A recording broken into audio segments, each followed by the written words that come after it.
Saludos mis hermanos y amigos. El tema de hoy es la salvación por fe. Es nuestro tema número 9 de la serie Jesús el Salvador.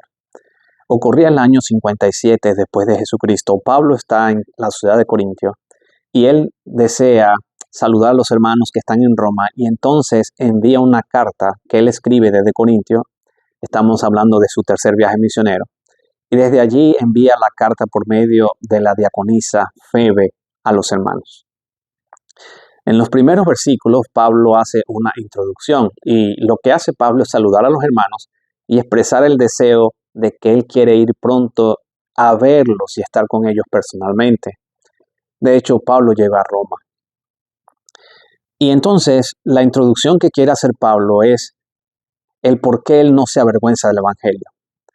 Y la razón por la cual Pablo dice, hermanos, yo no me avergüenzo del Evangelio, es porque el Evangelio es poder de Dios para salvar a todo ser humano.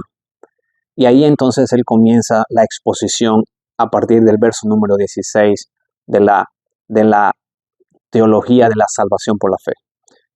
Y el verso es, yo no me avergüenzo del Evangelio, dice Pablo, porque el Evangelio es poder de Dios para salvar a todo aquel que cree en Jesús, al judío primeramente, pero también al griego. La razón por la cual Pablo menciona que él no se avergüenza del Evangelio es porque los romanos y los griegos en su época pensaban que un Dios no podía morir por los seres humanos. O sea, los romanos y los griegos exaltaban a sus dioses y en la mente de ellos jamás podía pasar por la mente o la razón, la lógica humana, que Dios tenía que morir. Porque para ellos debían hacer sacrificios para calmar o apaciguar la ira de los dioses, pensando que si algo estaba pasando mal, los dioses los estaban castigando. Pero ahora vemos a unos cristianos, seguidores del Señor Jesús, que dan algo totalmente contrario a la enseñanza normal o a las creencias de la cultura de aquel tiempo, las creencias religiosas. Y ahora los cristianos dicen que el Dios, el Creador, se acercó a nosotros en la persona de Jesús, que Jesús es coeterno con el Padre, que en Él habita corporalmente toda la plenitud de la deidad y que Jesús vino a este mundo para vivir por nosotros, rescatarnos del pecado, dar su vida por nosotros en un sacrificio perfecto donde fue tentado en todo, mas nunca pecó, y que Jesús resucita de la muerte y que Cristo viene pronto por segunda vez y que todo aquel que cree en Él es bautizado será salvo y que ahora pasamos de muerte a vida, que ahora ya no somos hijos de las tinieblas, sino hijos de la luz, y que ahora nosotros no adoramos a dioses hechos de manos, de madera, de palo, de yeso, sino que adoramos al Dios vivo, no al Dios de los muertos, sino al Dios de la creación. Entonces Pablo menciona que él no se avergüenza de ese Dios que se hizo carne, que es el Señor Jesús, y que Jesús resucita de los muertos. Pero la razón por la cual Pablo no se avergüenza y que hace una diferencia entre los otros dioses, es que el Dios de Pablo, el Dios de la creación, Cristo Jesús, Dios hecho carne, venció la muerte. Jesús fue tentado en todo, resucitó de la muerte, a diferencia de las creencias mitológicas que hacían vida en la cultura grecorromana. La palabra que Pablo usa es avergonzar. Yo no me avergüenzo. Es la palabra epassionomai. Esa palabra en el original nos da a entender algunas cosas interesantes que yo quiero compartir contigo. Lo que Pablo está diciendo es que en un mundo donde las personas ejercen fe en objetos animados o inanimados, él no se avergüenza porque él cree y ejerce fe en un Dios que venció la muerte, en un Dios que es poderoso, un Dios que controla los astros, la naturaleza, que los animales le obedecen, que la naturaleza le obedece, un Dios que venció a la muerte, el peor enemigo que nosotros tenemos. Por eso Pablo no se avergüenza. Y la segunda razón poderosa es que Pablo dice que todo aquel que cree en Él tiene oportunidad de vencer a la muerte porque Él la venció también por medio de su resurrección. O sea que hay esperanza de resurrección en su segunda venida. El Evangelio entonces, dice Pablo, es poder de Dios. Primero, no podemos avergonzarnos del Evangelio porque es totalmente opuesto a los dioses de las creencias, donde en esos dioses nosotros no tenemos ni oportunidad ni de resurrección, ni de esperanza, ni de perdón absoluto de pecados. ¿Y cómo vamos a creer en cosas que nosotros los seres humanos hacemos con nuestras propias manos? El segundo, Pablo dice que el evangelio es poder. La palabra poder es dunamis en el original, dunamis. De ahí viene la palabra dinamita, dunamis. Y esta palabra tiene algunos significados importantes. Lo primero es que en el sentido figurativo, dunamis significa fuerza. Pablo está diciendo, yo no me avergüenzo del evangelio porque el evangelio es fuerza. Es una fuerza activa, no es una fuerza inerte, es una fuerza que está moviéndose y que seguirá moviéndose. Eso es el evangelio, una fuerza activa. Segundo, Pablo dice que el evangelio, esa palabra dunamis, significa un poder de sentido espiritual que es un poder milagroso. O sea que ese poder no es obra del ser humano. Ese poder solo el ser humano lo puede injertar, si podemos decir así, adquirir o ejercerlo en su vida, porque es un don gratuito de Dios para nosotros los pecadores. O sea que ese poder sobrepasa cualquier entendimiento humano y cualquier fuerza humana y cualquier fuerza diabólica o satánica que se pueda mover en esa tierra.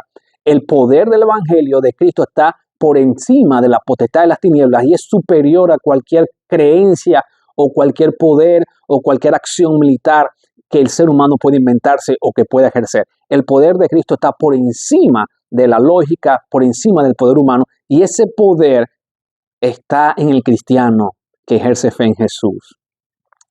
En el sentido común, la palabra dunamis significa habilidad, abundancia, significa fortaleza, extremo, hacer un trabajo de una manera espectacular. Pablo entonces está diciendo, hermanos, el evangelio es fuerza, el evangelio es poder milagroso obrando en mi vida y en tu vida. El evangelio es habilidad de Dios en abundancia para que tú y yo podamos ser liberados de una manera perfecta por el Dios soberano en la creación. El evangelio es espectacular. El evangelio es la diferencia. El evangelio es poderoso. El evangelio es lo que le da sentido común a la existencia de nosotros en este mundo de dolor y sufrimiento. Mis queridos hermanos, entonces el evangelio, que es dunamis, posee no solamente darnos toda esa habilidad del cielo, sino también porque Jesús ha vencido a la muerte. Y en tercer lugar, Pablo está diciendo que el evangelio ejerce su poder seductor solamente aquel que ejerce fe en Jesús o que cree en Cristo. Mira, tres cosas encontramos en este versículo. Por eso el ser humano se salva por la fe.